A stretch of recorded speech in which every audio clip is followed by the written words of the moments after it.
Emergency price control measures and food rationing are coming. Uncontrolled inflationary shock in economies. So what will governments do? The disastrous manipulation of governments that made the rise in prices uncontrollable. Central banks have failed in their central mission as outlined in their mandate to maintain a stable price level. In the US as well as the Eurozone, inflation is proving more persistent than the data suggests, and now central banks have thrown in the towel as a monetary policy tightening rally culminates, threatening to suffocate economies with credit. Characteristic of the acceptance of defeat is a statement of the Greek central banker Yanis Stournaras, telling Bloomberg that the monetary means for suppressing inflationary pressure have been exhausted, and it's the turn of fiscal policies to get involved in dealing with inflation. But the latter, he meant that in rough terms, conditions for a smooth landing of the economy, the recession, should be created in order to soften the rate of price increase. And despite the hype of Bidenomics in the US, misconceptions about the CPI are prevalent, and it's no longer an accurate basis for dealing with the effects of inflation. Analysis points out that the index has been manipulated downwards by the economic staff of the Biden administration as it flooded the market with oil from the strategic reserves. Because so much of the CPI is tied to energy, Biden had created an artificial decline in the CPI using this strategy. As strategic reserves were depleted and the government lost its tools to reduce inflationary pressures, the CPI rose again and prices of some basic necessities soared.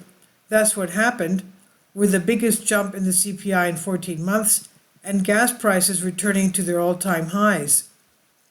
The flawed CPI, the fallacy of year-over-year inflation reporting, and who benefits. Inflation won't go away anytime soon, but the bigger issue is this: who benefits the most from inflation and rising prices? The answer may be obvious to some, but many ignore the root cause of the dysfunction in price control policy, and often treat it as a consequence of random economic chaos rather than the production of intelligent engineering of the economy. The truth is that the banking oligarchs and the political elite are enjoying the inflationary tidal wave because it's a perfect opportunity to institute extensive socialist resource controls. In most cases, central bankers are the main culprits behind creating an inflationary event, and the word created is a better word, because it's almost impossible for structural inflation to occur without them. And while the money supply is not the only factor when dealing with inflation, it is the most important. More liquidity and demand vying for fewer resources supply triggers volatility in prices rise.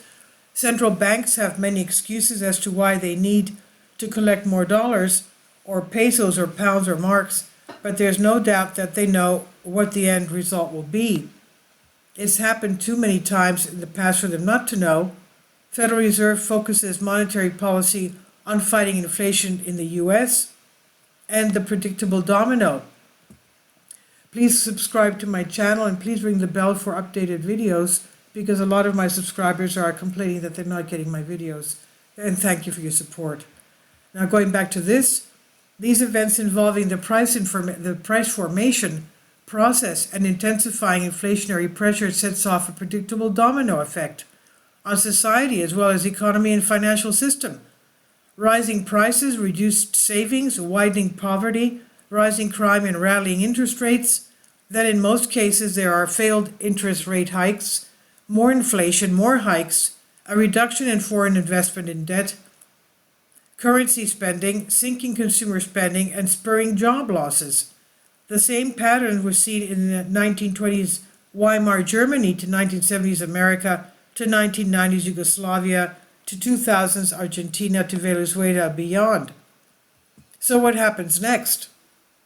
In any case, the trend leads first to price controls on producers and distributors with measures that ultimately fail. And then comes the imposition of the bulletin and the complete assumption by the state of the coverage of vital needs, including the supply of food. Think it can't happen in the US?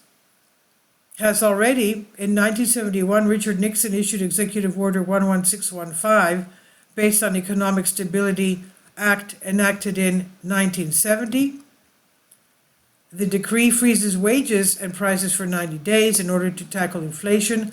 It was an extremely rare act of legislation on a non-war regime and conveniently occurred during the election cycle.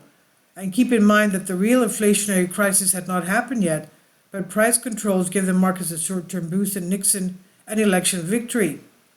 In 1973, controls returned during the Arab oil embargo.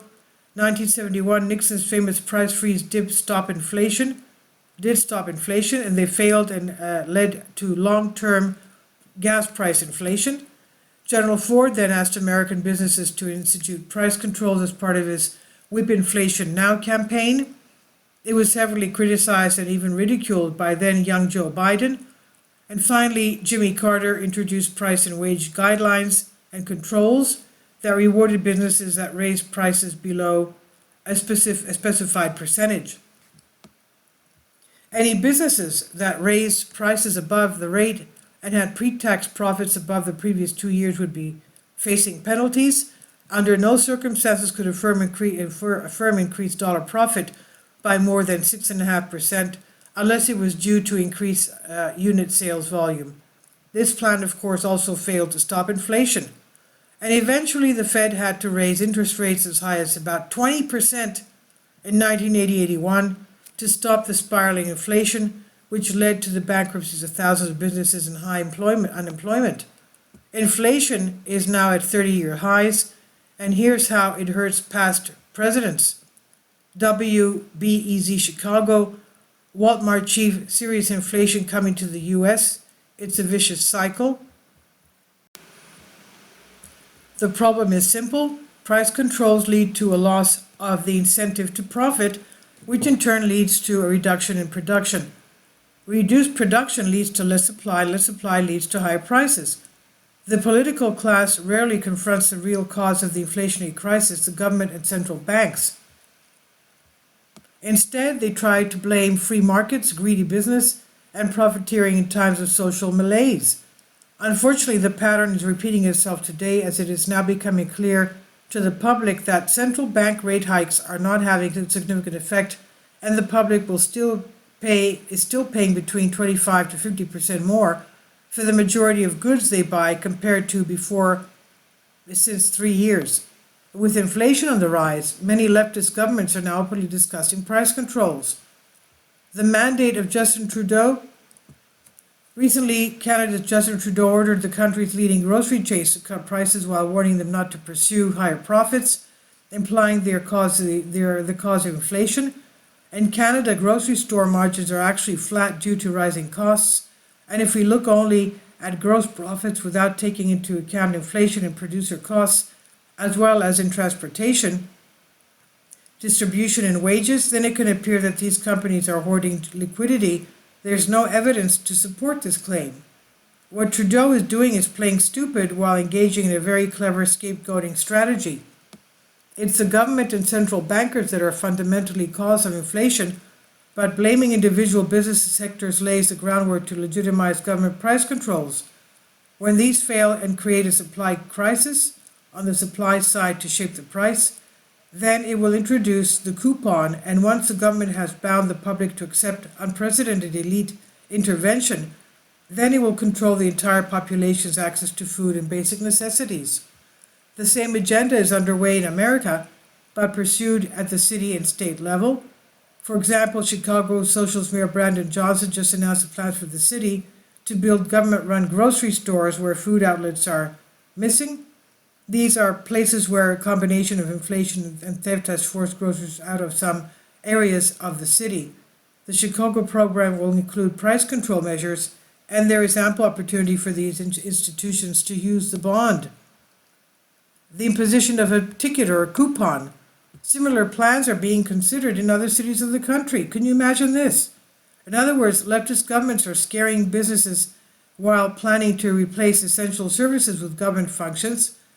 And the writer says, I wrote about the inevitability of rationing after price controls.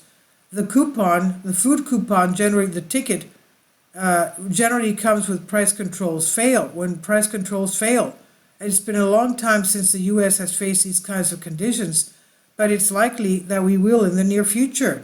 This time I believe that if the establishment is given a chance, they will never let go again.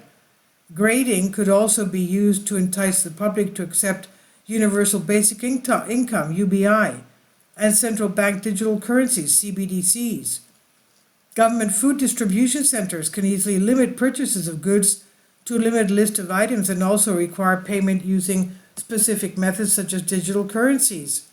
In a short time, cash will be phased out because retailers, pressured by the government, will refuse to accept it. So it's hard to say what the future will bring at the policy level. Historically, both Democrat and Republican presidents have imposed price controls in the past. There needs to be public pressure to prevent this from happening. As convenient as it may seem to blame producers and distributors, the real threat comes from government and banks. So we can't let the people who caused the crisis profit from it by giving them even more power.